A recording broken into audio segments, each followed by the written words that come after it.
Assalamualaikum warahmatullahi wabarakatuh. Selamat pagi untuk adik-adik semua atau anak sekalian. Pada pertemuan kita yang pertama di semester 2 ini kita akan coba bahas mengenai teorema Pythagoras. Namun sebelum kita berlanjut pada teorema Pythagoras, terlebih dahulu kita pahami dulu tentang kompetensi dasar. Yang pertama yaitu memahami teorema Pythagoras melalui alat peraga dan penyelidikan pola bilangan.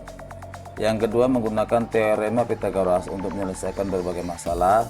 Yang ketiga, menggunakan pola dan generalisasi untuk menyelesaikan masalah nyata. Ya, inilah untuk kompetensi dasar kita.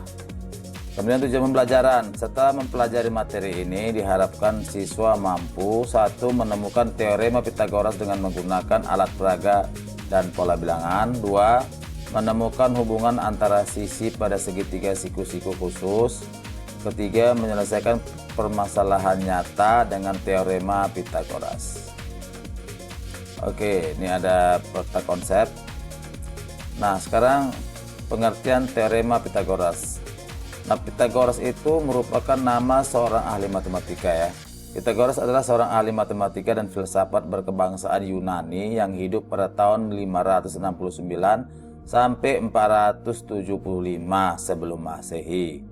Ya, berarti ini sebelum Masehi, sebelum Isa Al-Masih lahir. Ya, dia sudah menemukan teorema Pythagoras.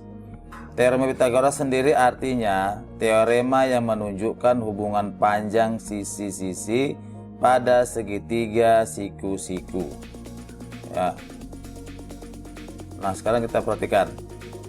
Ya, right angle triangle atau segitiga siku-siku. Ini disebut segitiga siku-siku. Ya, kenapa dikatakan segitiga siku-siku? Karena di sini salah satu sudutnya membentuk sudut siku-siku nih pada B nih, tanda kotak seperti ini. Ya, ini sudut siku-siku. Nah, sementara untuk sisi miring disebut dengan hipotenusa. Ini sisi hipotenusa. Kemudian sisi siku nih, BC merupakan sisi siku-siku dan AB sisi siku-siku. Jadi sisi siku-siku adalah sisi-sisi yang membentuk sudut siku-siku. Nah, ini sudut siku-sikunya. Oke.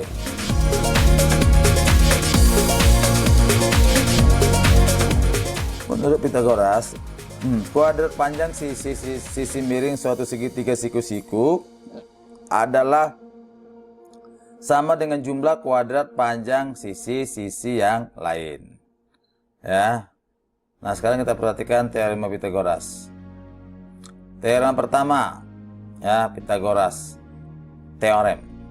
Untuk siku-siku dengan dua sisi AB, ya, untuk siku-siku dengan dua sisi AB dan sisi miring C, jumlah kuadrat dari dua sisi tersebut adalah sama dengan kuadrat sisi miringnya, yaitu A kuadrat tambah B kuadrat sama dengan C kuadrat.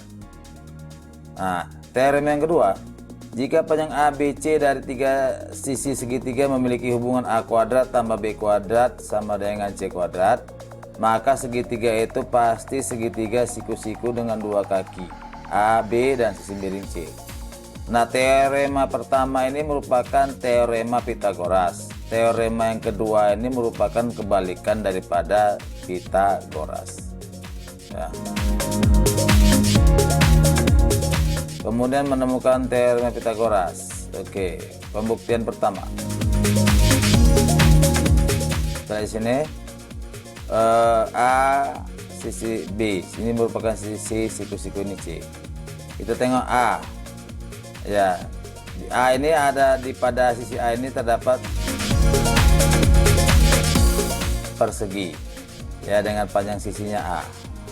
Sehingga luas A, luas persegi ini adalah sisi kali sisi, atau A dikali A, atau A pangkat 2. Yang kedua, B, si B.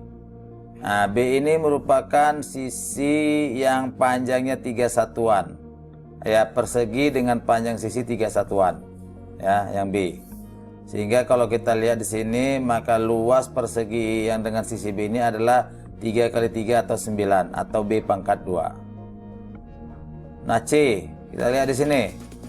C, kita perhatikan di sini ada persegi juga yang panjang sisinya 5 dengan 5. Nah, sekarang kita lihat apakah luas persegi ini ya yang sisinya C ini sama dengan jumlah luas dari A dan B. Kita perhatikan di sini.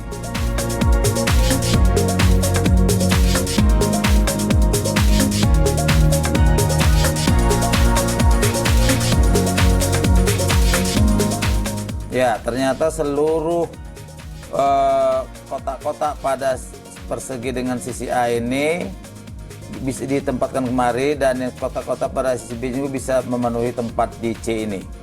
Sehingga luas daripada persegi dengan sisi A dan luas persegi dengan sisi B itu kalau dijumlahkan sama dengan luas persegi dengan sisi C.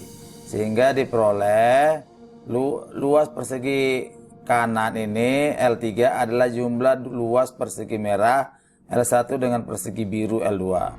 Disimbolkan L3 sama dengan L1 ditambah L2, atau diperoleh L3 sama dengan A kuadrat ditambah B kuadrat.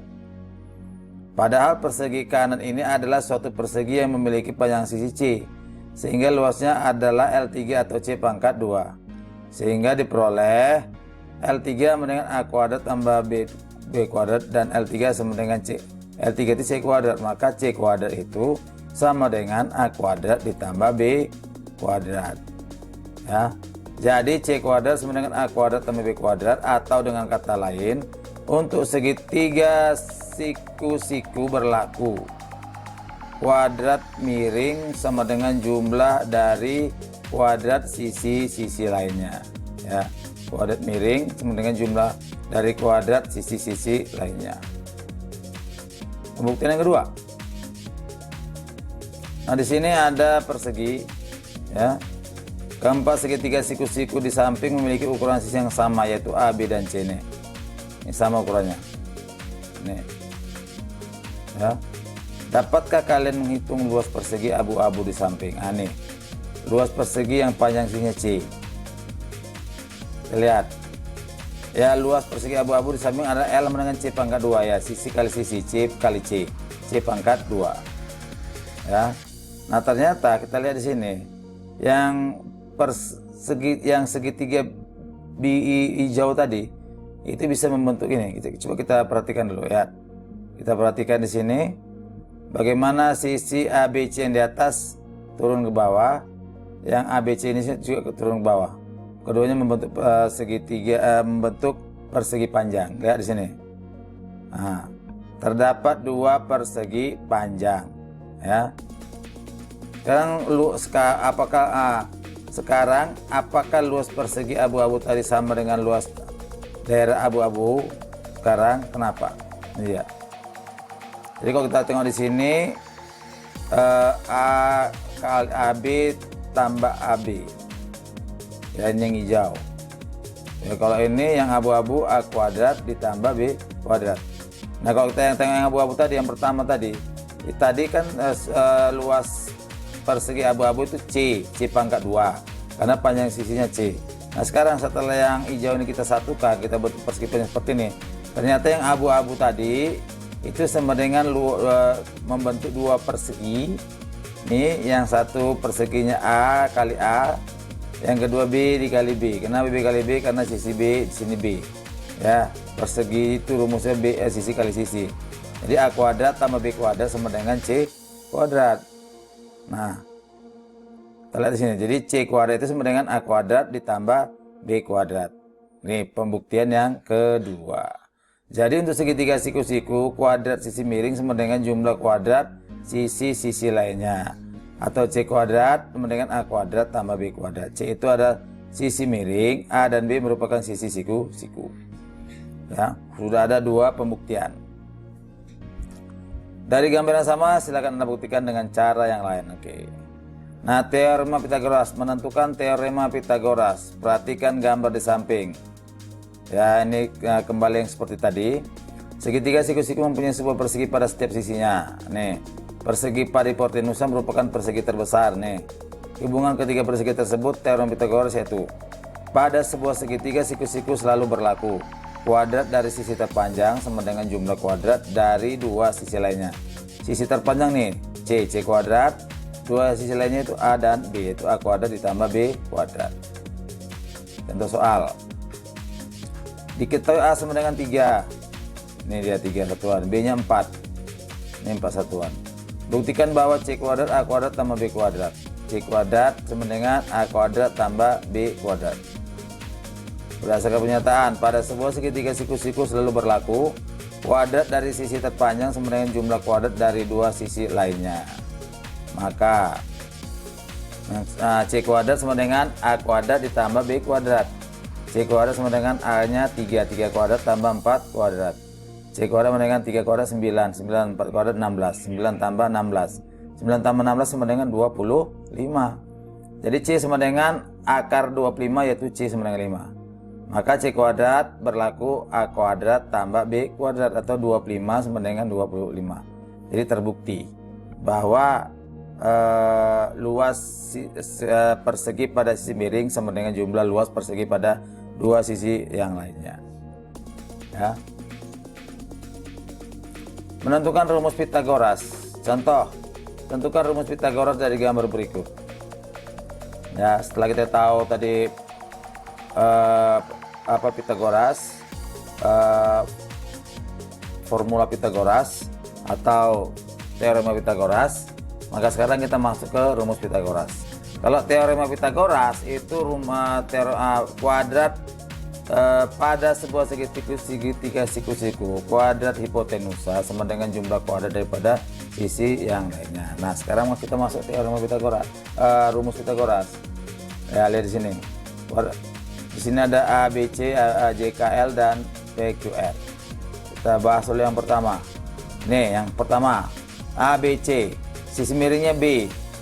Maka kuadrat sisi miring sama dengan jumlah kuadrat sisi siku-siku yang lain. Maka kita peroleh B kuadrat sama dengan A kuadrat tambah C kuadrat. Itu kalau yang kita mulai dari B, dari yang sisi miring. Bagaimana kalau dimulai dari A?